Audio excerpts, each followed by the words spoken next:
So I'll start off with a simple example just to refresh our memories on how to solve a linear inequality.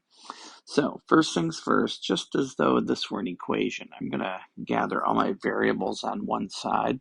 So I'm going to subtract, and I'll show that in red. I'll subtract 9x on each side. And that is going to give me an equivalent expression. Negative 6x is less than, those add off, 18. Then we will divide both sides by a negative 6. And here's where we have to have a good memory. If I divide both sides of this inequality by a negative number, what that does is changes the inequality. And 18 divided by negative 6 here is a negative 3. So x is greater than a negative 3.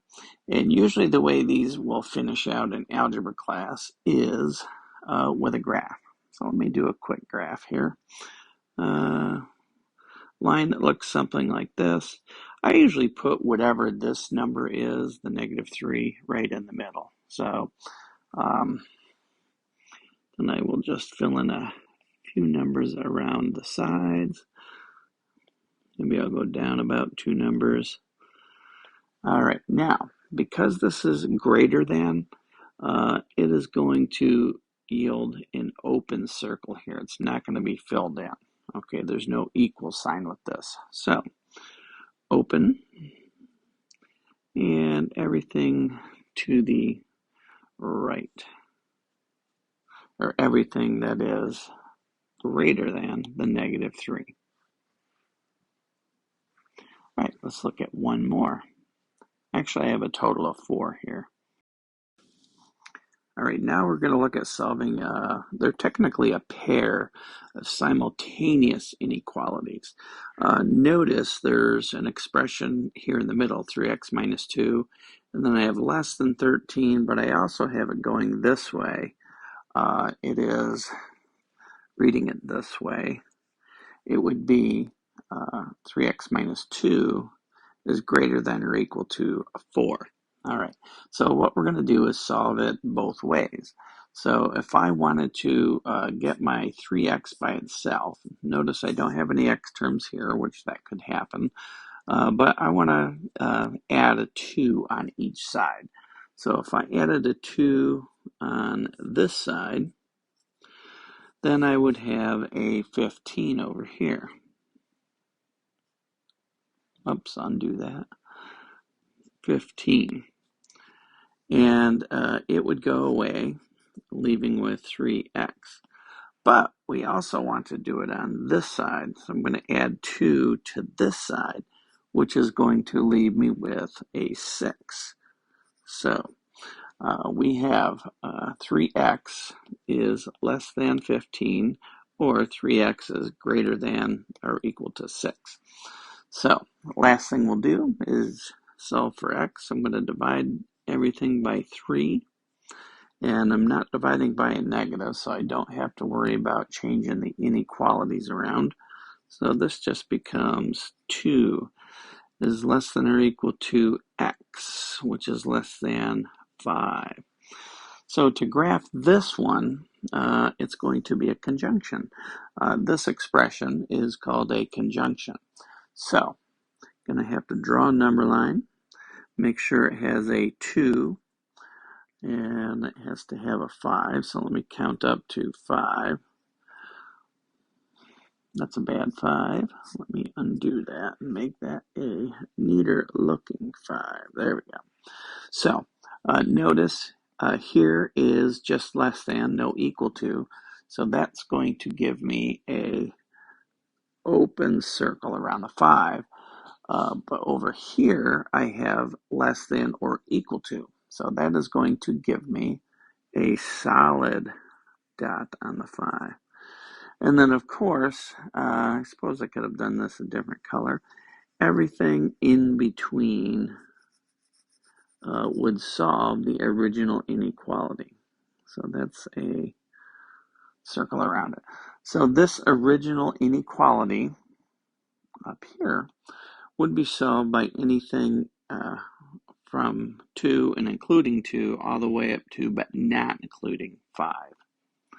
All right, let's look at a couple that involve absolute values. All right, so notice here I have a 5x, absolute value of 5x is less than 20. So the less than is going to make something that graphs like this one in the last example. But what's going to happen here is because it's an absolute value, I'm going to say that 5x, let me get the correct color here, 5x could be less than 20, but it could also be greater than negative 20. So the trick here is we just take the opposite of this value and put it down here. And if a number is greater than, or I'm sorry, if a number is less than 20, it could also be greater than negative 20. So then we kind of proceed the same way we did on the previous example. Going to divide everything by 5. And I'm dividing by a positive 5, so I like that. So 4 less than x, because these 5's cancel out, less than 4. So to graph this, because they're probably going to have us graph this, I have to have a number line, have to make sure I have a negative 4 on it, and a 4 on it. So there's a 0 in between there. So again, I have no equal signs here. So that means I'm going to have open circles on the negative 4 and the 4. So I'm going to do that in red again because that worked out pretty nicely. And then everything in between here gets shaded in. So any of the numbers in the red down here will solve up here because we're taking the absolute value. So take a number down here, say negative 2. 5 times negative 2 is negative 10, but the absolute value of negative 10 is positive 10, which is indeed less than 20. All right, so there's one example. I'm going to give you the fourth and final example. So with this last example, what you'll notice here is I have a greater than. It's greater than or equal to, actually, but it's a greater than. It's not a less than. So, I can't say it's greater than or equal to 16 or less than or equal to negative 16, except I can. But I'll write it out this way. I will have x could be greater than or equal to 16, or x could be less than or equal to negative 16. So this is, when you see the graph, you'll see what happens when we have the greater than sign. So this would give me 8 is greater than or equal to 2. And let's see, over here on the right, I would have 8. I'm going to divide both sides by 8, sorry. X would be less than or equal to negative 2. So when I go to put this on a graph, if I look at this piece here, that's going to be on the right-hand side of the graph. That's going to be up here at 2.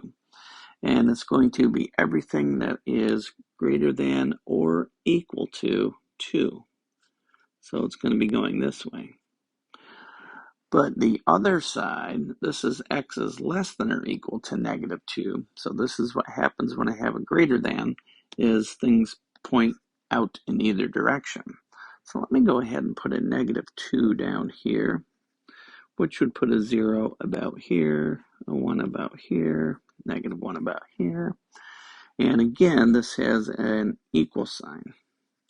So it's an equal sign here. So it's going to be equal to, and it's everything less than, this is the equal sign, that's what I'm graphing now, is equal to the negative 2. So this piece goes here. You know what I should have done is maybe made this piece a different color.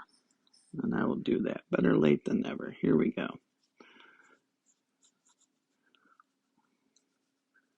So this goes here. All right, hopefully that makes sense for us. Let me know in the comments down below if you'd like to see any more of these, because these can be tricky. But until next time, I will see you